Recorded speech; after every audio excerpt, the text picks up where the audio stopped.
So my fallopian tubes were, as I call them, sad.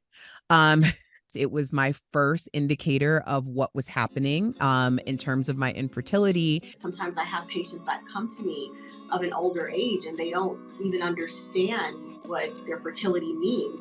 Welcome to a new season of Comeback with Erica Cobb, where everyone is deserving of the comeback they're willing to earn.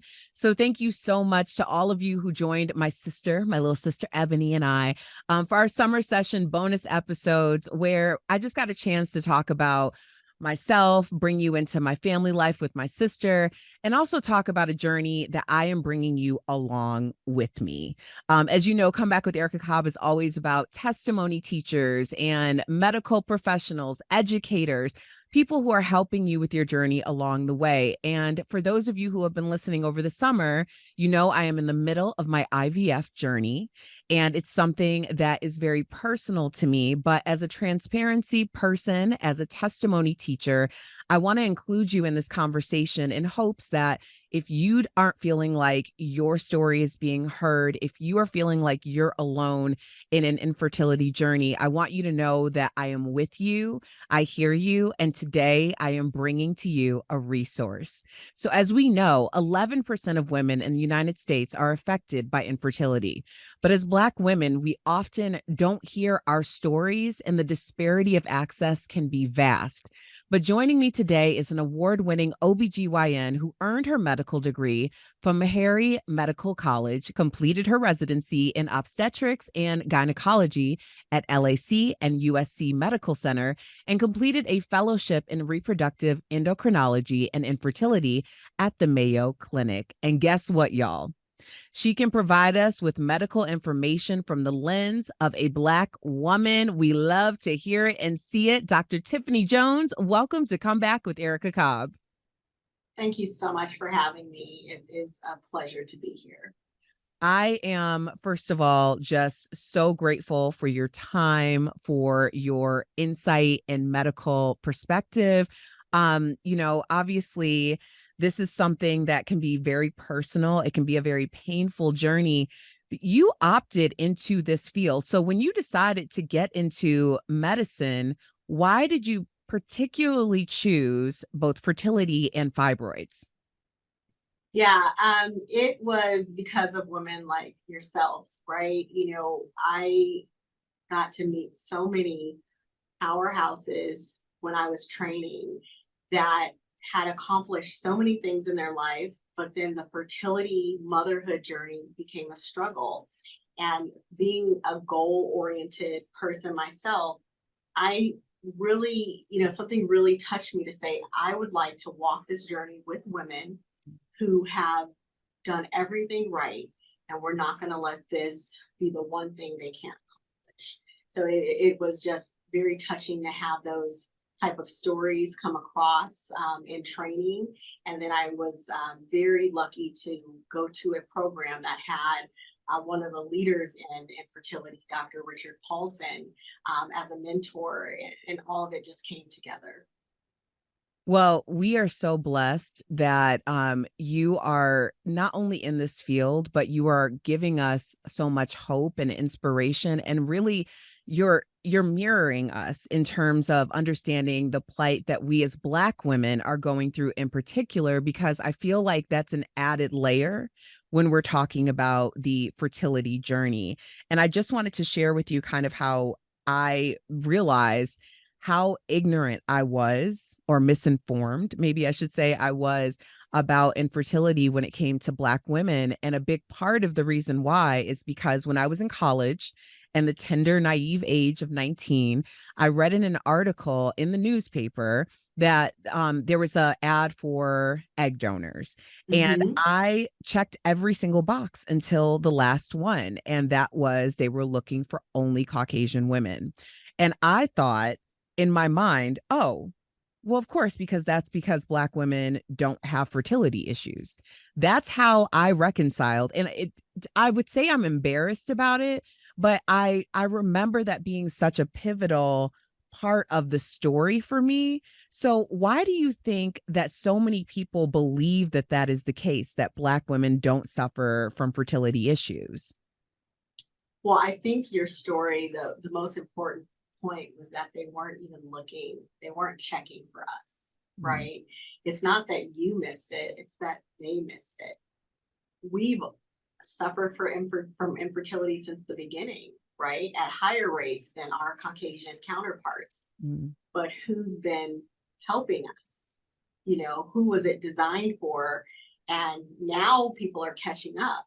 But the fact that they were only looking for white donors, why would you think that Black women have infertility? Why would we be excluded from that? And now the donor pools definitely look that way still, where there's a massive amount of Caucasian women, but not for Black women.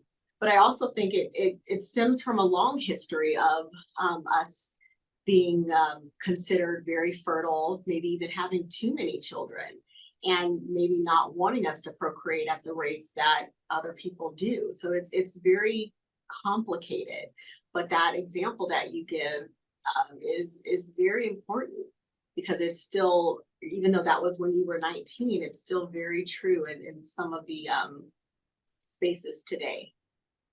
Yeah, and I remember that like it was yesterday, and I think about all of the trending stories and topics that we hear now about Black women who are, of course, getting their higher education at a higher level. The Black women are on the rise in the socioeconomic stratosphere, and therefore the options are more in terms of access than they were before. And now a lot of Black women are finding themselves in a position of needing donors and looking for Black Mhm. donors. And now we have a disparity of donors on the end when it comes to sperm banks. So it's like Exactly. we're being hit on both sides of the equation.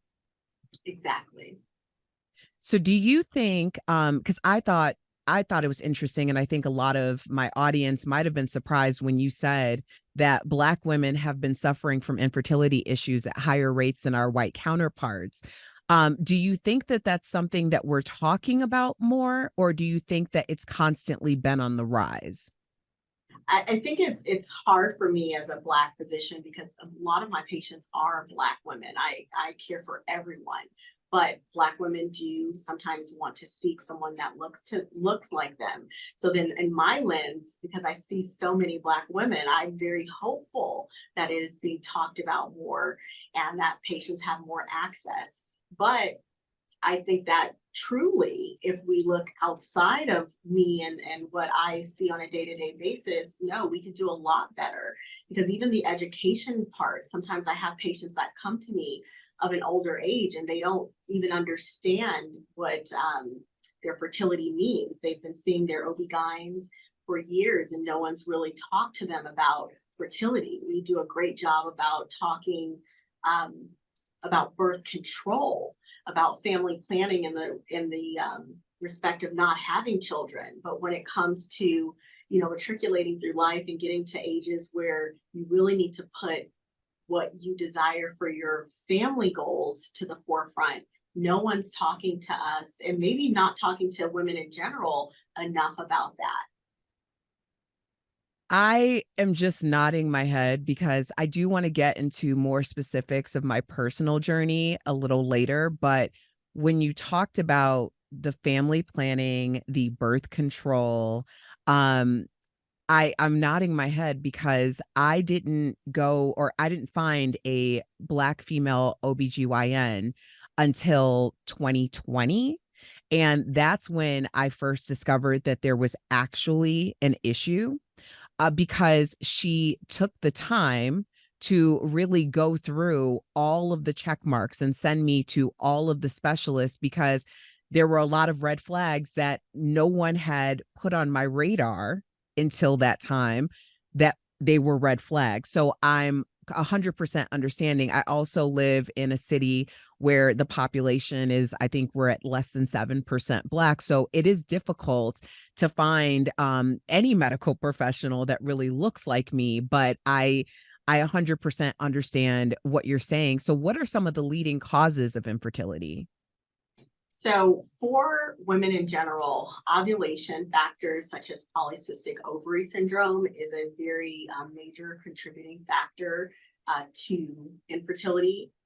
uterine factor, I would say, for Black women is something that is very much prevalent, because 80 to 90% of us in our lifetime will develop fibroids. And fibroids can contribute to infertility, especially if they're growing in the womb where a baby would grow. So it can prevent implantation or lead to miscarriage. So because we suffer from that more, it's definitely something that impacts our fertility more. Endometriosis is another one where inflammatory tissue, the lining of the uterus, grows outside of the uterus, near the ovaries or the bowel. It can cause very painful cycles, but it can make the reproductive system more hostile to embryos and sperm, and not allow implantation to occur. And so we do see higher infertility rates in women that suffer from that. And then we can't forget about male factor, because 40% of couples who have been struggling for infertility for over a year, if you're less than 35, or for 6 months, if you're over 35, male factor can be contributory. So either not enough sperm, the sperm not swimming well, or the sperm not looking good enough to fertilize an egg. So those are some of the main causes that we see. So I know a lot of Black women who I've spoken to, I've seen on television, through media, and fibroids is like the big F word when it comes to women. And a lot of us don't even realize that we have them. I didn't find out until I was well into my fertility journey. Actually at the clinic, speaking with speaking with my doctor, that I had fibroids. They're very small. That's not exactly a part of my issue as to why I haven't been getting pregnant. But I think about all of the women who are like, okay, I have fibroids or I have endometriosis, and it's almost like a death of a dream in terms of getting pregnant sentence. I also, in their minds, I'm also thinking of the fact that historically, hysterectomy and oophorectomies were very common. So why do you think that, well, I know that we've gotten to a place where they're not as common, but being Black women, were medical professionals in the past quicker to opt for these two options as opposed to going on what we consider more of a modern fertility discovery or journey today? Yeah, I would say I have been concerned with some of the things I've seen just that come across my desk from patients that seek me out. So I've had a patient who was in her 20s that was offered a hysterectomy for fibroids that were the size of a blueberry, that could be taken out by a simple procedure that would just go into the uterus without any cuts to the body. So I am, I am a part of the medical field. And so sometimes I think no one's doing this. No one's saying you just need a hysterectomy, because we all do myomectomies and hysteroscopic myomectomies that are minimally invasive. No, but I then have to believe my patients, because I've seen the notes. I've seen where people were offering hysterectomy as a first choice to someone who doesn't even have children, let alone to people who they think have had enough children, right? And because that's a bias that may be on the provider side. When I see a patient, of course, I'm a fertility doctor, but even if I saw a patient who was not desiring fertility, if they want to keep their uterus, there are options for them. Minimally invasive options that would help treat the symptoms without having to take away something that may make that patient feel like a female. So I'm not sure why some physicians offer that as a first line choice, but I would say that for patients, you have to advocate for yourself and understand that that is not the only choice. But I also say that we shouldn't be judgmental on patients that make that choice, right? I'm not saying that it is crazy to offer any patient a hysterectomy. That is a valid option for all patients, but it's up to the patient to decide what they want to do. And if you don't give all the options, then you're not helping a patient make an informed decision. Yeah, I just find it alarming. And I appreciate you dissecting this for us to understand that, first of all, if you're being offered a hysterectomy, that you can always get a second opinion. But I'm thinking about it. Yeah. And you would suggest that they do? Yes, absolutely. Okay. And that's important for my audience to hear. I have we have a friend of the family. She is 10 years younger than me, and she is a woman of color. And immediately they went to, you need a hysterectomy. And now, thankfully, she is educated in the medical field. She declined, was very upset about it because she's like, you didn't even do your due diligence to offer me that type of outcome. And so as a result, now she's a mother. And I just think, like, if she didn't have that knowledge and the ability to advocate for herself, then she wouldn't have been able to do what she was on a journey to do in terms of having her child the way that she was hoping to have her child, and she was able to do that. So I'm always very skeptical, and it's very alarming to me that hysterectomies are being offered, particularly to young women who don't have children and may want them in the future. Yeah, and I would just add to that, that if someone that is from a socioeconomic status that you would think is, someone that wouldn't have to endure this, right? Because they have access, they have money, it happens to them. I Mm. could only imagine to someone who, is uninsured, who doesn't have the resources or maybe even the education or wherewithal to get a second opinion. I can only imagine what's happening to those patients because I've seen it happen to patients that I'm just floored. But luckily, they are able to navigate the system in a way that unfortunately some people aren't. Oh, access, barrier of entry, all of the buzzwords.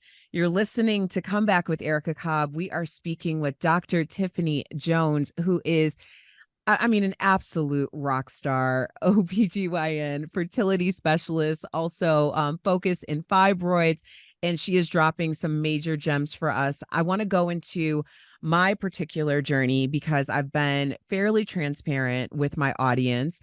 And I want to be clear that because I'm being transparent with my journey in real time does not mean that other people should feel like that's their ministry, because I understand that this is a very sensitive time.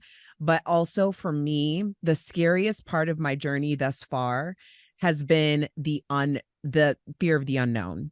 And once I got the information that I needed in order to make educated decisions about my journey, this infertility issue didn't have me anymore. And that's why I'm able to talk about it and share it with you. So, Dr. Jones has been so generous to spend this time with us so that we can get medical insight into some of the issues that I have dealt with as well. So, as I mentioned, I started going to a Black OBGYN, a woman, in 2020, and we started going through all of the processes to figure out why I wasn't getting pregnant. And just for clarity, I wasn't actively trying to get pregnant. We were just not trying to Mhm. get, and it was going on Not for trying. right. So it was long enough that it they made us think like, huh, that's kind of strange. So one of the first things she did was have me go for an HSG. So Dr. Jones, can you explain what an HSG is and exactly how that can contribute to if you are having fertility issues or not?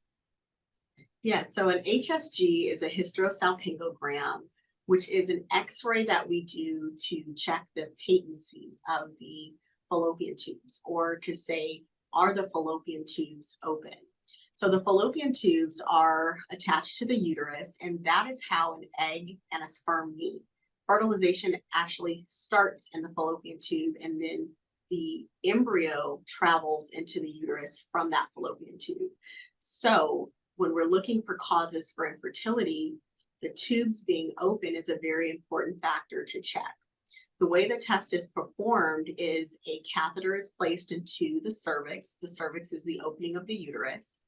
Dye with iodine is placed into the uterus. And if the tubes are open, then that dye will travel through those open fallopian tubes. And we're able to visualize that on an X-ray.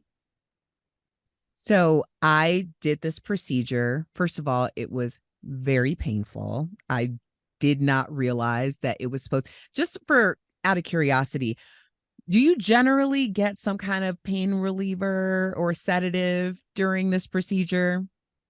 So I tell patients to take ibuprofen 30 minutes prior to the procedure. Mm. Every patient is different in how they respond, but I always tell my patients that this is a painful experience.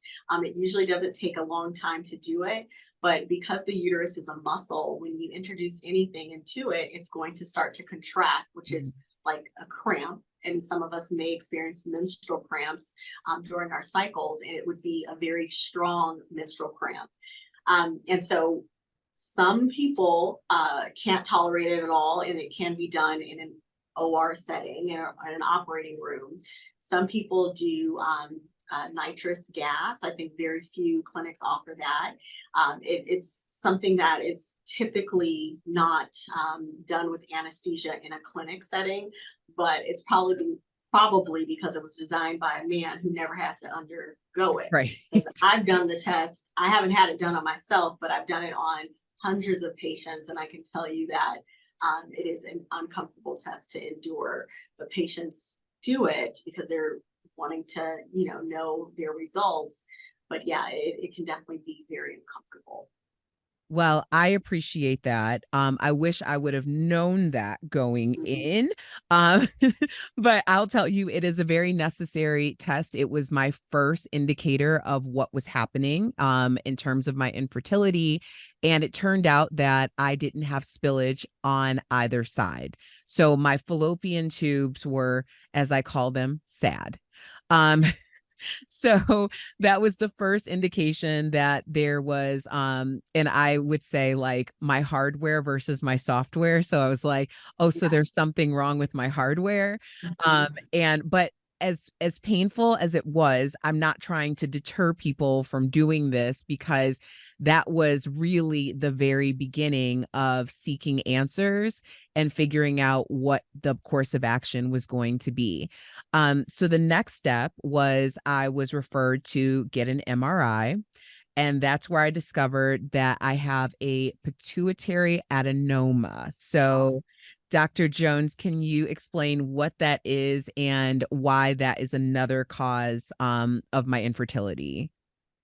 Yeah, so typically what we do, especially if a patient has irregular periods, and a regular period would come around the same time every month, between like 25 days and 32 days every month. And so when your period's irregular, it could be something endocrine related or hormone related. Prolactin is one of those hormones that can dysregulate the system. Prolactin is known as the breastfeeding hormone. And so when you're after you deliver, the prolactin would be high because you're breastfeeding. But there are other reasons why a person can have high prolactin. And one of those is a prolactinoma, which is usually a very small tumor inside of the brain, which when we say brain tumor, Lord Jesus, okay, I hope it's Yeah. not a tumor. It is not cancerous. They're usually very small and benign, but they can make this hormone and they can make it in very high concentrations. Well, if you think about it, if you're breastfeeding, your body would not want to ovulate again to have another baby because you breastfeeding the baby you already have. So it tricks your body to think that there is something nursing, and then that would cause you not to ovulate. So in essence, a high prolactin level, especially from a prolactinoma, would cause a patient not to release an egg every month, and that would be a major cause of infertility. And this also has to do with the uterine lining as well. Yeah, well, if you're not ovulating, you're not producing enough estrogen. Estrogen will thicken the lining of the uterus. And so if your lining isn't thick, then implantation wouldn't occur. And if you're not ovulating, there's no fertilization. So this was the beginning of my journey. And by the way, I know brain tumor sounds super scary, as Dr. Jones Mhm. said. But I was very fortunate because when I went to get my MRI, there was a young woman about my age who was in the room with me. She was the tech, and she said, oh, are you going through IVF? And I said, yes. How did you know? And she's like, well, because when we get a healthy woman around your age, that's generally why you're here.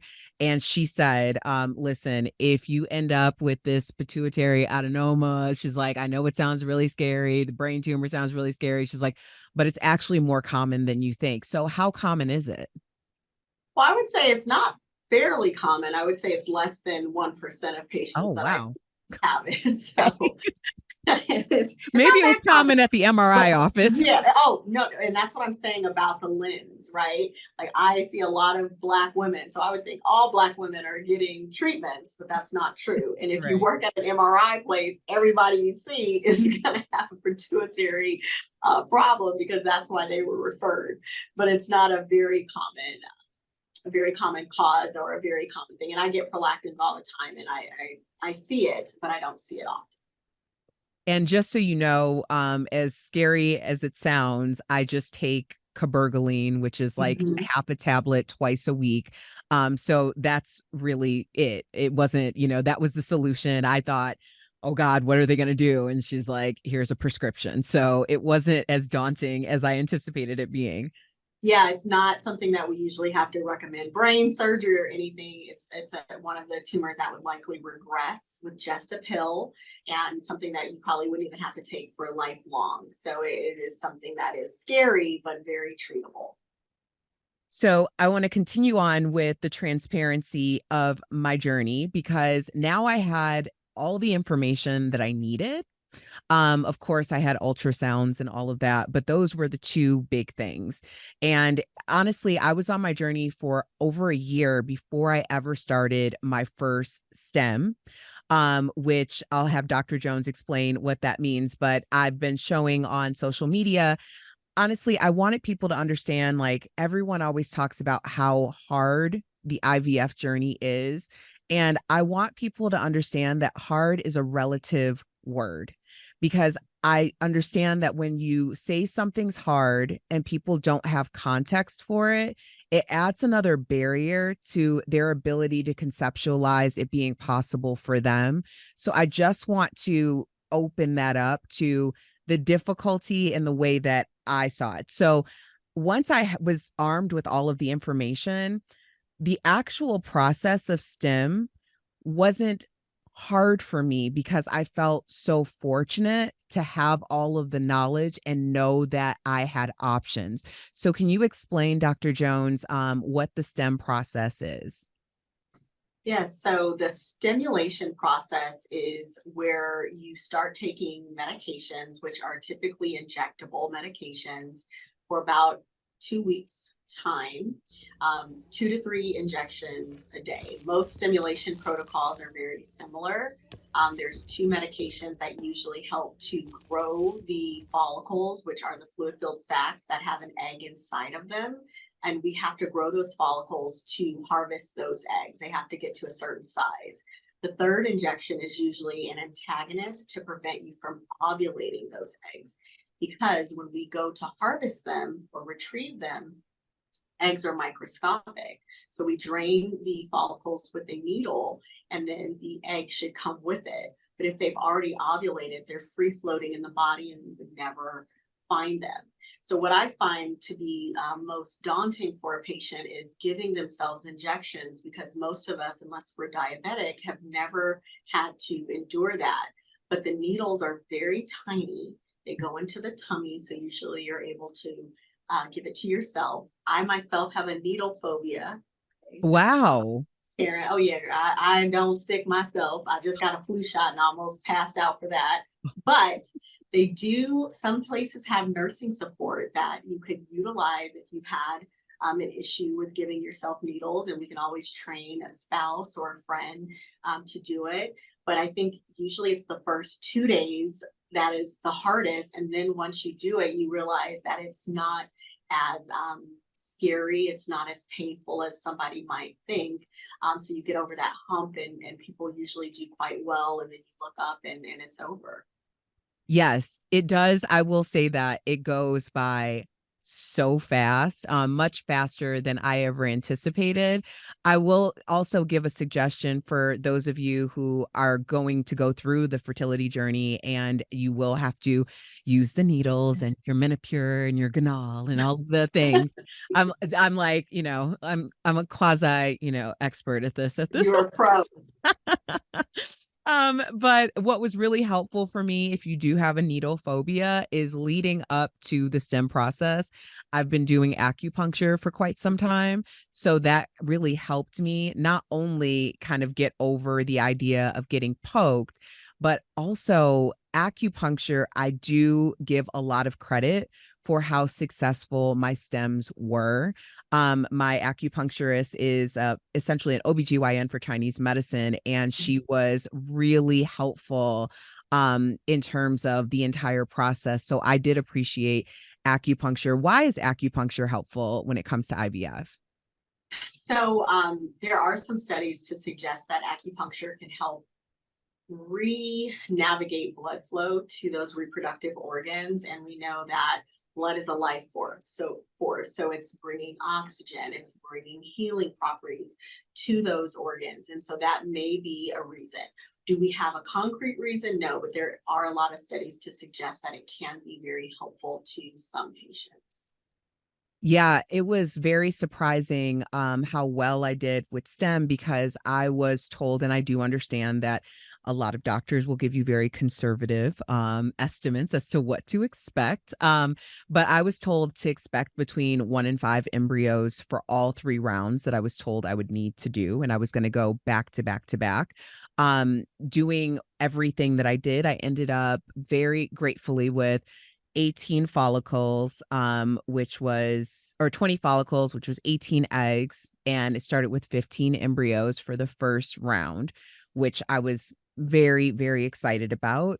And everyone was seemingly very shocked in the best of ways. So I was very appreciative of that. But then I continued on to the next round. And just quickly, so people understand how you get to the retrieval process, what happens, because I was under, and apparently when I'm under, when I come out, like I was like Bernie Mac. Like, I was hilarious. Like, so can you explain, before the hilarity, what to expect with the retrieval process? Yeah, so for the retrieval or the egg harvesting, we do use anesthesia. So you get to take a nice little nap. I usually refer to my anesthesiologist as the mixologist for the day, or the bartender. You make a great cocktail, you take a nice little slumber. An egg retrieval actually only takes about 15-20 minutes to do. So you're not asleep for very long. But most of us, especially after your 30s, don't sleep very well at night. So this is a welcome sleep. The actual egg retrieval itself is done transvaginally. So there are no incisions into the body.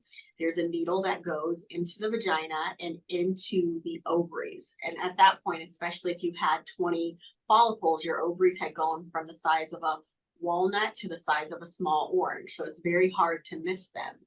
But we put a needle into each one of those follicles. We drain the fluid, and then we send that fluid to the embryologist, who searches the fluid for the egg. We remove everything from the vagina. Usually there's not much bleeding, if any bleeding. Most of my patients have no bleeding after. And then you wake up, you go to recovery. You may stay for 30 minutes. You may tell a couple of jokes. And I tell patients, don't allow your significant other to record you and put you on that TikTok. Stop talking crazy after anesthesia. And you go home and rest, and probably could go back to work the next day if you're feeling comfortable. Yeah, and I will say I had no bleeding. There was some discomfort, but ultimately I was able, like, I was just trying to get a hamburger and some fries. I don't know why. That's what I woke up thinking about. That's what I wanted. And I did take the next day off work. But honestly, could I have made it happen? Maybe. But I thought, you know what? I'm a new embryo mama. I need some rest. Okay. We've earned a break, okay? But Exactly.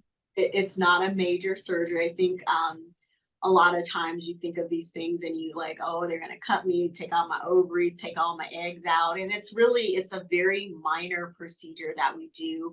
And the reason we give anesthesia is for your comfort, and also so that you're not moving while we have a needle inside of the body where there are major structures, so we don't poke anything that we're not supposed to poke.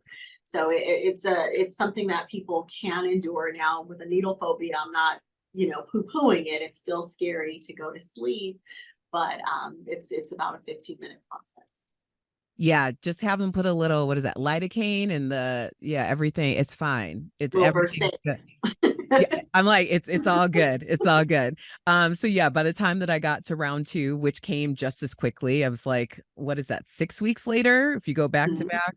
I was fully prepared. And the next round 2, which was actually only a week ago, I got 11 embryos. So 13 made it from the first round, which were frozen and banked. And then I have my 11. So I had 24 embryos a week ago. So then in a week, I get a call. And now I'm down to 11 embryos. So Dr. Jones, what happens in that week? So this is what we call embryo attrition. And I think that in the IVF process, this is the most important thing a patient has to understand. You start off with a number of follicles, and remember those follicles are the little sacs that the eggs grow in. There's one egg in each sac. So if you start off with 20 follicles, usually we get about 70% recovery. So 18 eggs out of 20 follicles is very good. Those eggs then have to be mature. So it's not just an egg, it's a mature egg. And that's why it's so important to get the follicles to a good size to get a mature egg, because a mature egg is the only egg that we can attempt to fertilize. So if I have 18 eggs, I would assume that out of those 18, 70% of them would be mature. So 18 quickly goes to 15. 15 eggs are what we then can try to fertilize, but not all of them will fertilize. Again, about 70%. So 15 goes to 12.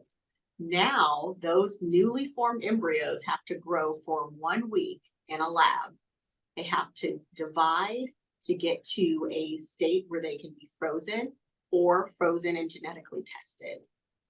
In that week's time, about 70% of them, and that really will depend on the lab and the age of the patient, will make it from that newly formed embryo stage to the day 5, 6, or 7 blastocyst stage.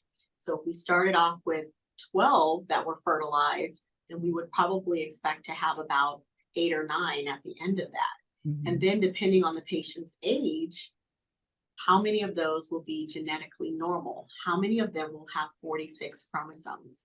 The older we are, the less likely it is to find chromosomally normal embryos. So when you're in your early 30s, it may be about 60% of them.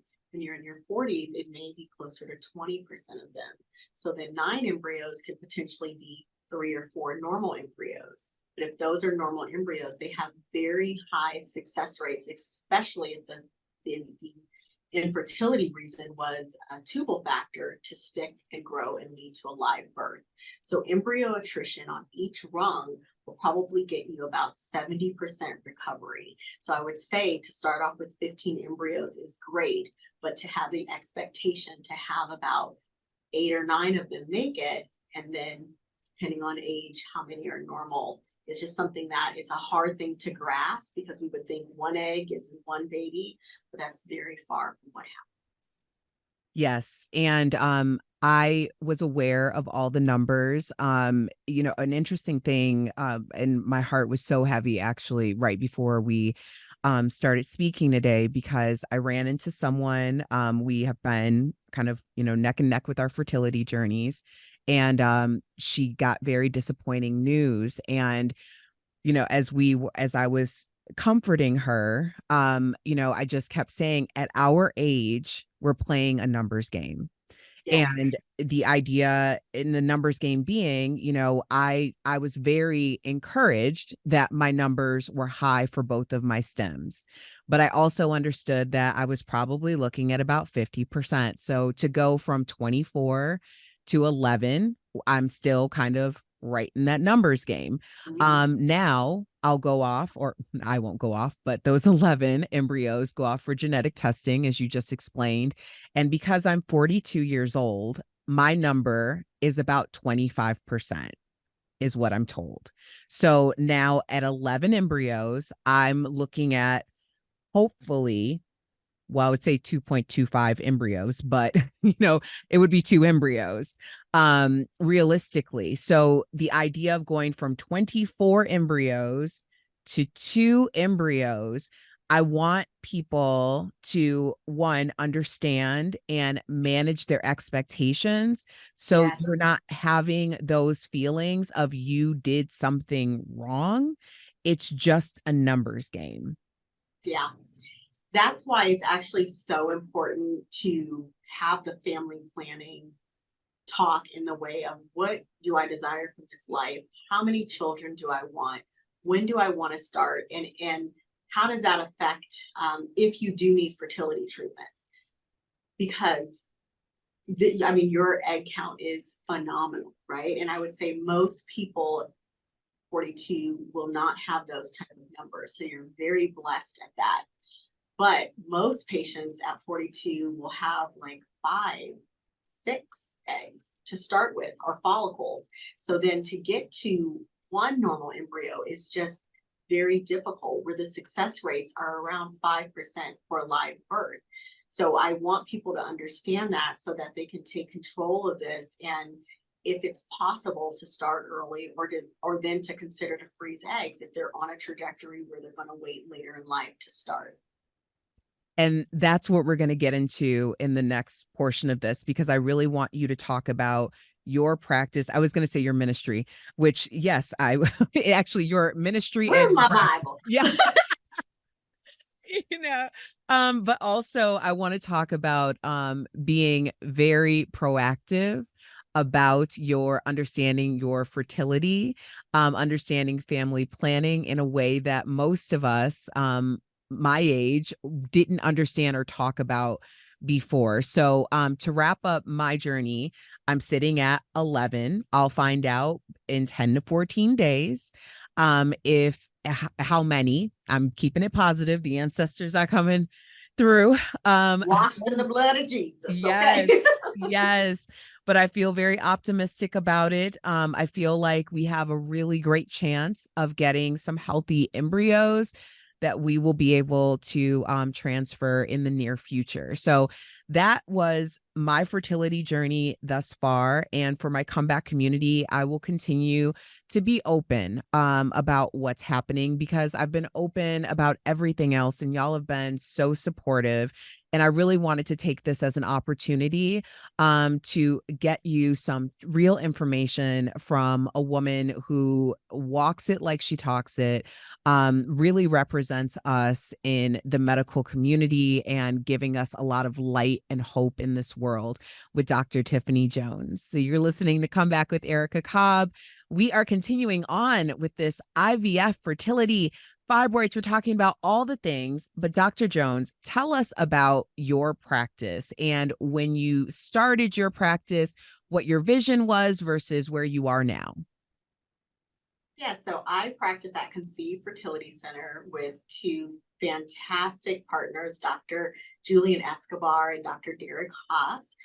They're the co-founders of Conceive Fertility Center, and the vision was to really bring access to care to patients that are being ignored by everyone else. Mm. We serve people of all ethnicities. I am the only African American board certified reproductive endocrinologist in Dallas, Texas, right now. Dr. Julian Escobar is the only Spanish speaking board certified reproductive endocrinologist in Dallas right now. We serve LGBTQ, just everyone. And that was the vision. And I think I'm very proud to say that we continued that mission, also by trying to control our prices so that access can be affordable, trying to be a network with insurances, where some people have said they're going to be cash only, which can be very stressful and can really marginalize a big group of patients who also deserve to have a family. Yeah. The barrier of entry, I keep referring to that phrase because it is so vast, depending on your socioeconomic status, depending on race, depending on location. In terms of, I'm very fortunate to be in Colorado, and there are a lot of fertility clinics in Colorado. But I think about so many people travel in order to see a Dr. Jones. So you're not just talking about the actual procedure. Sometimes you're talking about, the cost of getting there. I'm curious if there are any types of grants or fundings, anything that can help with the economic struggle for people who may need it. Yes, so for grants, resolve.org is a very excellent resource for patients who are struggling with fertility issues. They have a list of grants. Baby Quest grants is one of them that offer help and support to people who otherwise may not be able to have access. So I would strongly recommend anyone who is seeking support to go to that and use that as a reference. And it's not just for grants. I think that people don't understand how isolating fertility issues can be. And just like you were saying that you and your girlfriend have been going through this journey together and can lean on each other, especially when bad news arises. Being in those kind of fertility support groups, and Resolve has lots of them that they can connect you with, is very helpful to let you know that you're just not alone. We're also living in a time when a lot of companies are offering fertility benefits. So places like Starbucks, Comcast, Google, Facebook, it is very helpful that these companies have saw fit to help patients along their fertility journey, and also with fertility preservation benefits like egg freezing. So I suggest that people contact their HR. Open enrollment is starting soon, and just see what benefits there are. But grants are definitely helpful, and there are also fertility lending companies that will help people pay for these types of procedures when there aren't other resources for them. Resolve.org. I will have that in the show notes for very easy access for y'all. That is so important. Can we talk about just being proactive? Because now, knowing what I know now, I look at my nieces and I think, as opposed to getting them, a new jacket. I mean, I can get the A jacket. Chanel bag, because they want the Chanel bag from Auntie. Right. You know what they want. They're very young at this point, but yeah, I'm Chanel. sure one of them for sure is gonna ask for the Chanel, and I'm be like, I don't even have a Chanel, okay. uh, but as opposed to, yes, doing something like that, I have really been thinking when they get older about having the conversation with them about, do you want to be proactive about your family planning? Because what would be the optimal age for a woman to decide to do an egg retrieval? When you're thinking about fertility preservation, we don't have a lot of strict guidelines, but I will say that the younger you are, the more viable your eggs, right? But also, the younger you are, the more likely is that you won't need them. So we want to be cautious. I would say probably 20 is very young to freeze eggs, though people can donate eggs at 20. So you could freeze your own eggs. But once you get into that late 20s to that mid 30s, it's a very good time to just think about what the trajectory of your life is looking at. If you're in the medical field, child, this is a 10-year journey for most of us. So we know we're on a trajectory of delaying childbearing. And that's why a lot of us do suffer from fertility issues, because we've, sacrificed some of our best fertility years for this journey. So when you're looking at it, and especially if you're in those type of fields like law and medicine and just things that take a long time to get there, then it may be something to do earlier. Because what you don't want to do is start the process kind of late, and then depend on eggs that may not get you to where you want to go or how you want to use them in the future. So I would say 25, start thinking about it. 30, really start thinking about it. And if you're going to do it, to try to do it before the age of 35. So it would be best to freeze your eggs before the age of 35. And then, in the interest of transparency, eggs are less viable than embryos. Eggs are less viable than embryos because they have to go through all those hoops that we explained that your eggs had to go through. They had to be mature, they had to fertilize, they had to grow in the lab. So if you have an embryo, it's done all of that already. So now we just need it to be normal, and then we need it to stick and grow. So embryo, we know much more about than an egg. So the capacity for one egg to lead to a live birth is much less than an embryo that's already shown and proved itself to keep continuing as done. So in that case, how many eggs would you feel comfortable with someone being like, I banked this many eggs. I feel like this will give me a really great chance when I find my partner or when I find a donor? So it really depends on the age. So if someone, let's say they're in their 40s and they decide to freeze eggs, they would need probably around 30 eggs to have one live birth. And most women in their 40s don't have 30 eggs in one egg retrieval. It's just kind of a mathematical improbability as we are losing our eggs as we get older. 20-year-old may have 30 eggs. She'll probably only need 10 to get to one live birth. Wow. As as as heartbreaking as that could be to so many women, I know there's so many conversations with Black women right now about, I pursued this, I did all these things right. I got my education, I got the advanced degrees, I checked everything. And, now I'm 40 years old, I'm living my best life, but I want this still.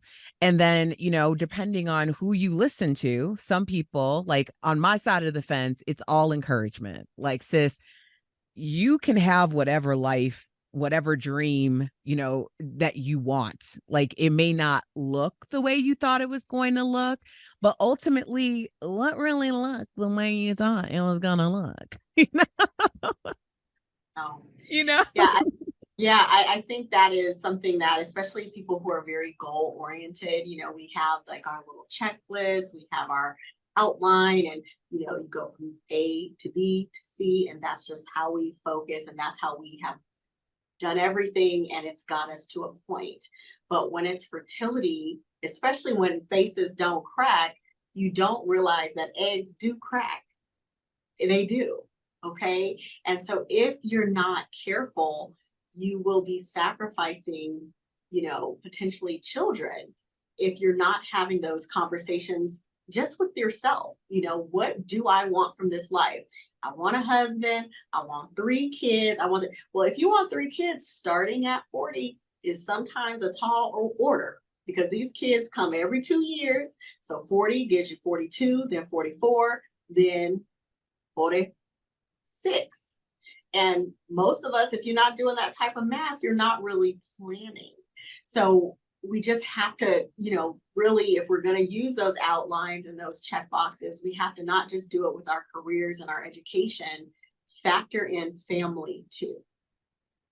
Dr. Tiffany Jones said, Black women, your faces might not crack, but your eggs do. So let's keep it all the way 100.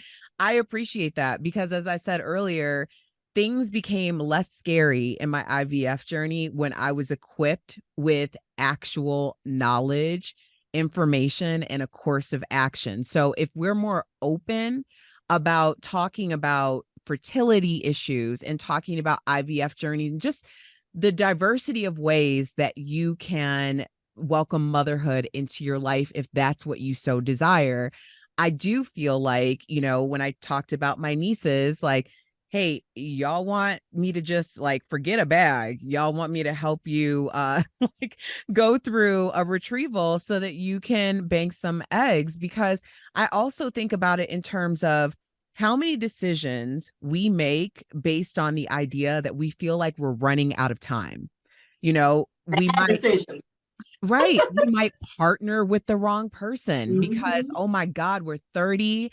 We don't have a child. You know, I remember when I turned 35 and someone relatively close was like, oh God, you better hurry up and get pregnant like today. And I was like, sis, I just got divorced. Like, Like, I don't even like him. like why what do you mean? Like I just finished my divorce and now you're telling me that I have to get pregnant like right now? That's bananas, you know?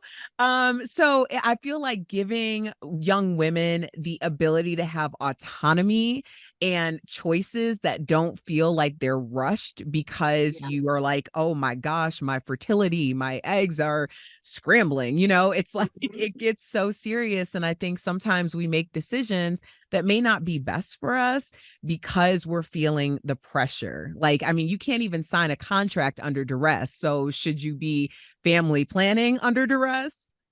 No, I mean, I think that's an excellent point that, egg freezing, now, by no means is egg freezing a guarantee, right? So I don't want patients to, or people to think that, if I freeze my eggs, everything is going to be perfect. But I will tell you that it's a better chance than waiting later and hoping that things work out, especially at a later age. When you have eggs frozen, you won't hear that biological clock as loud, right? And when you're at dinner looking across at somebody, like, oh, he chews with his mouth open. Maybe that's not the person you want to be with. And then you're like, well, my egg's on ice. I'm going to go swipe and go to the next one. That will give you a little bit more comfort. Whereas I would only imagine that, you're 37 and it's like, well, I'll just keep telling him to chew with his mouth closed and maybe he'll learn. He's not gonna learn. It's gonna be forever. Mhm. Right, right. And we're just going to take out chew with his mouth open and insert we don't know where he is.